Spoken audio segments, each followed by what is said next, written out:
And we're back again. I did mention before, but I do want to do more of these kind of videos where I just talk to you and I introduce myself to you in more detail so you get to know more about who you're watching rather than just seeing the food videos all the time. So the idea with the whole kind of Yinka Talk series is that I'm going to go over things that I've experienced, either things that you've asked me or just things that I want to bring up, whether it's something that may have happened today or, whenever. But mainly it'll just be that I'm going to have, I guess, video logs of my experiences, whether it's, like I said, a question that you've asked me or it's just something that I just put out there. My dad told me that I need to be making logs of like all of my experiences here, make it into a book or something. So now putting it online, this is my virtual book.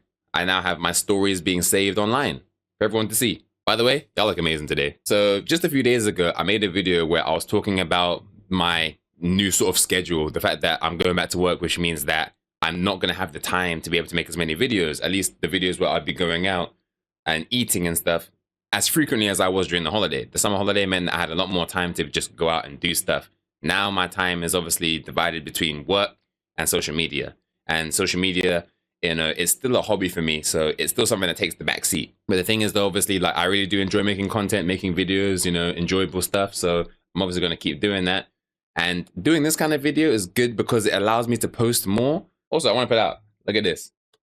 Because I need to drink more water, so I bought a big bottle. My mum would love to see this. Look at this. By the way, in case you didn't hear it the first time around, y'all look good today. For today's video topic, I'm answering a question that someone asked me. I think it was on that last update video that I made. And when I saw the question, I laughed. What do your students call you? Like, they were curious. They wanted to know what my students called me. And when I saw that, I was like, I'm making a video on that because I know what they call me. And yeah, I mean, you may be able to guess some. In fact, before you watch any further, just write in the comments what you think they call me. Whatever you think they call me, just write in the comments. I just want to see, what do you think they call me? And then obviously, I reckon that majority of you probably won't know what they call me. Obviously, you don't know until I tell you, but you probably wouldn't have guessed it. But I don't know. If you do guess it, then, like the video. And if you didn't guess it, like the video and subscribe.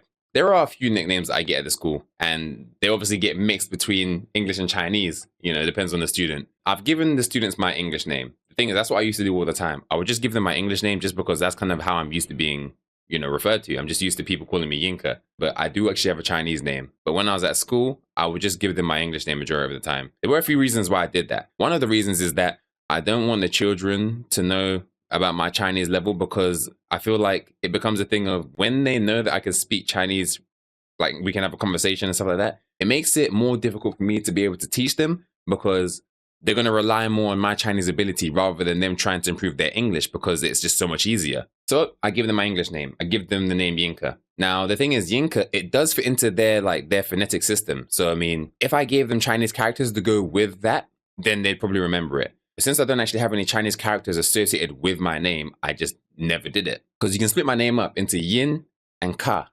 Yinka, and it works. But the thing is because I wrote it in English, it's harder for them to remember because it's not their first language. Remembering my English name is obviously a lot more difficult for them because they're Chinese. They have their mother tongue, they have Chinese, they write everything in Chinese characters. They're not used to having to write English names, English stuff. And then even then, Yinka's not a common name. It's not like you hear Tom, Kate, Sam, Yinka.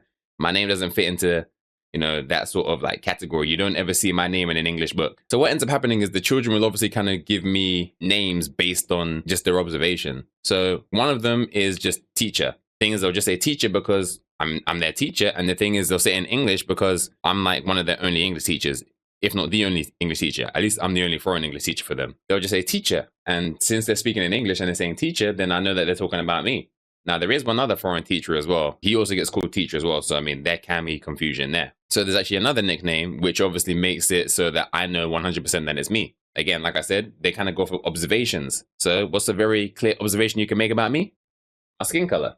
Black teacher. They also just say black teacher, or they'll say it in Chinese, like, hey, and Lasher, because, I'm the only black teacher there. It's just easy for them to do that. And it's just very quick and simple, just like, okay, black teacher. And I'll just kind of turn around like, oh, I guess they're talking about me. Again, just understand that the children aren't trying to offend me or anything like that. It really is just a thing of, it's an observation. Obviously, they don't remember my name. And the thing is, I only teach the children once a week. So it's not like they get to be super familiar with me. It's just once a week. So I'd say that there's just not enough time to be able to kind of build up a very solid, proper relationship with these students where they'll be able to remember my English name. Now, the thing is, there actually are some students that have actually remembered my English name. So then when they say my English name, I kind of just look at them, smile, just like, who told you that? No one knows my name here. Even though I've told them, but it's just they actually remembered it, and I just don't expect it. Now, the last nickname is obviously the funniest one. And the thing is, it's super funny because of some other things that lead into their idea. And I understand it. I get it. From their perspective, it makes sense. But okay, so firstly, I just want to say that, I moisturize my body. No one's going to look at me just like, wait, you moisturize your body? I think people are probably happier that I do.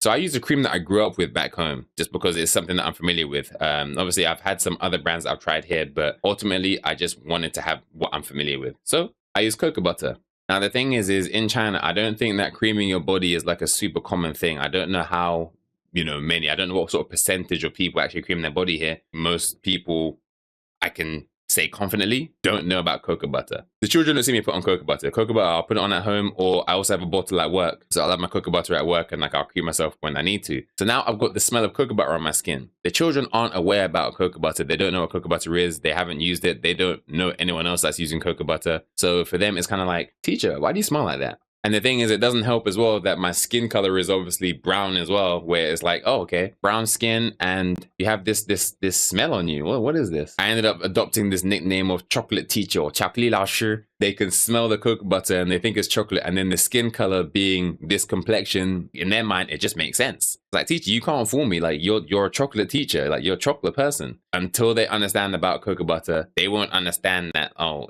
okay, this isn't his natural smell. Because the thing is, I smell like this every day. I'm using the cocoa butter every day. So they just think that this is just your smell. This is your natural smell. And hey, I like that. Don't actually try and eat me. I've actually had some children actually try and bite me. But yeah, so the chocolate teacher thing is just something that's been going on for quite a while. And the thing is, it's also a funny nickname, which means that there are other children that will hear someone call me chocolate teacher and they'll laugh and think it's funny. And then it'll just kind of spread. And then those children that call me chocolate teacher already will tell them like, look, go smell him, go smell him. So I've had children ways surround me, just like trying to sniff my arm and all that stuff. I have my arms down by my side and they'll just be kind of.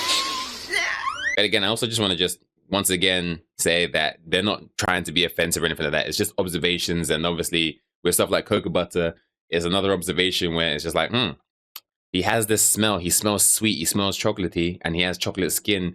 It just has to be. And the thing is you may think that I'm exaggerating when I tell you that these children think that I'm a chocolate person. You may think like, of course they don't think you're a chocolate person. You have to understand they're children. They're not used to seeing black people. So, there's that. And then the thing is like they're children, so they're not completely familiar with the whole world yet. The children have heard me speak Chinese. They ask me like, am I Chinese? And I ask them like, why would you think I'm Chinese? And they're like, because you speak Chinese. And then I remind them that I'm teaching them English. You can say some stuff in English. Are you English? And it's like, no, I'm Chinese. So I can be somewhere else and also learn a language too. But yeah, it's all funny. It's all good. There are so many things that are just so great with teaching. The thing is just that I probably am like one of the first black people that they've met, and probably the first black person that they've spoken to. And obviously they can speak to me in Chinese when we need to use it. So they can obviously learn more stuff about me. So I can obviously teach them more stuff. I should probably teach them about the whole cream situation soon. But yeah, we're going to leave the video there. Again, this is something I'm going to be doing more often, hopefully.